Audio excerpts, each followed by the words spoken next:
Alright, hey everyone, this is Ash. Welcome back to The King's Speech. So we're going to dive straight into it here with Kaiju No.8, Chapter 75 by Naoya Matsumoto with translation by David Evelyn and lettering by Brandon Bovia. So we pick up where we left off last time with Hoshina doing like the cool walk away without looking back from having dismantled the insect kaiju leader. And Okanogi's going, runway secured, all that's left is the terminal. And you have near Chofu Airport Terminal. You have kaiju readings inside airport fading. And you have the vice captain's work, huh? Screw the kaiju. That man is come on. The true monster. Jeff, now let's hunt up the kaiju on the outside.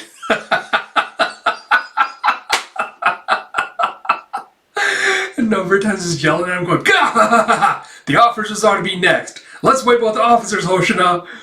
He's like, are you a dope? Why would we wipe out the officers? He's like, I'm tired of kaiju. I want to fight something else. And you see Hoshina just struggling with the kaiju as it's like planted his tail into the ground and refuses to move. He's like, what are you, a kid? We need to take care of the horde outside. Let's go. Hey, don't stick the tail in the ground. And it's like, they can barely keep it together. It's like there's a reason why the 1st Division operators dubbed it the comedy duo suit. You have still, with an unleashed combat power of 77%, the Vice Captain is already reaching numbers that rival his full release when wearing a normal suit. If he can unleash over 90% of his combat power, the potential boost to his abilities could be unimaginable. And you have a report from the 3rd Division.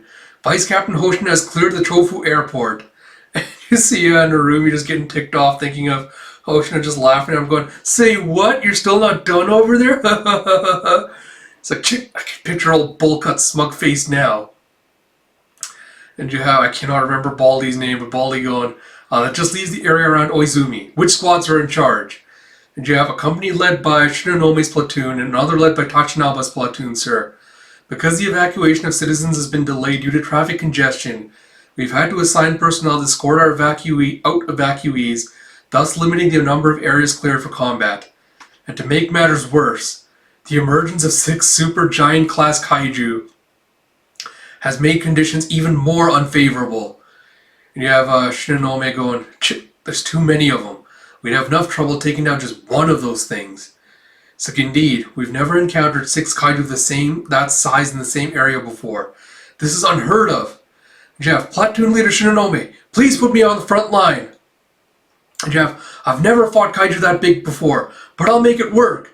And you see that Kafka's with the others, I guess, dissecting the kaiju to try and gather more information. And Shinanome's like, I can't authorize that. Continue rear guard duties. We need you at the ready when it comes time to engage number 9. It'd be foolish to play our trump card now. Back in Shinagawa, number 9 emerged because it sensed your partial transformation. If you transform, then we run the risk of it learning your location. We're limiting your deployment to the most important phase, when we neutralize number 9's main body. And Kafka's like, but how are we going to? And you see it twitch as one of the super kaijus like just starts like ballooning out with a blurk blurk. You have super giant class kaiju changing form, internal temperature rising. And you see just lets out like this giant laser blast. And you have Kafka going, how do we overcome this situation? And you hear I'll handle this. Stand by for artillery fire. Bearing west by southwest. And you see Kafka going, that voice. It's like, Mina? And you see in Izumo Tech, you see Mina in some kind of enclosed area with like one of those like face masks on. It's like, but she should be back. She should be in Tachikawa, right? And you have a Shinonome saying that. And you have a drap. The kaiju just gets completely obliterated and blown apart. And everyone's just staring in shock. It's like, what? She's hitting them? From Tachikawa? But that's 20 kilometers away. Yes. Oh, man. Yes. And you see on the roof of this building, there is this gigantic ass railgun set up on the top. You have Mina just tied up inside of it with new weapon, Mina Ashro dedicated. You have anti-giant class Kaiju Railgun, Kronos, load next round. You have next round loaded, now calculating. Cannon body erosion, stage 1, unleash combat power stable at 94%. And she goes, the Ching's like, fire. And you see this gigantic blast take off as another super giant kaiju just gets obliterated. You have Captain Oshiro is taking out 2 super giants. And Shinobu is just completely standing there, just shell shocked, going, this is the might of the captain of the 3rd Division, Mina Oshiro. The defense force, and you have Kafka just grinning, going, the defense force is strongest super giant class kaiju killer. And you have Mina just completely unfazed, going, load next round. Oh, man, alright. So again, very action-packed chapter. Not much more to say. Again, I love that Hoshina's fighting with his suit has apparently reached everyone's ears, and they're calling him the comedy duo. Wouldn't have that any other way. I do love that, Kafka's like, I love that you can sense like Kafka's frustration, being like, I want to be helpful, I want to be useful, like I don't want to have to be, stuck in the background. When I have this much power at my disposal that can be put to use to try to find number 9, to kind of try to limit casualties. And kind of like the stark reminder that he's still not prepared to take on number 9 yet, like A, because he can't control his powers, and B, he's also kind of a liability at this point because number 9 really, really wants his powers. So it's kind of also a liability to try to have him out there in the open when he could be snatched away.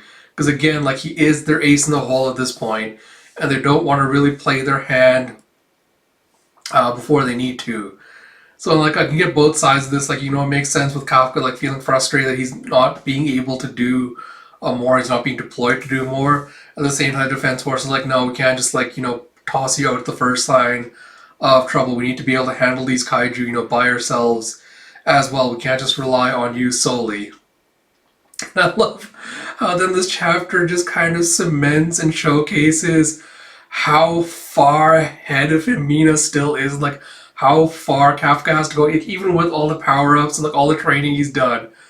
How badly outclassed he is by his childhood friend, with Mina just effortlessly taking out these super giant class kaiju, having these specialized weapons made for her because she's just so damn good at killing them.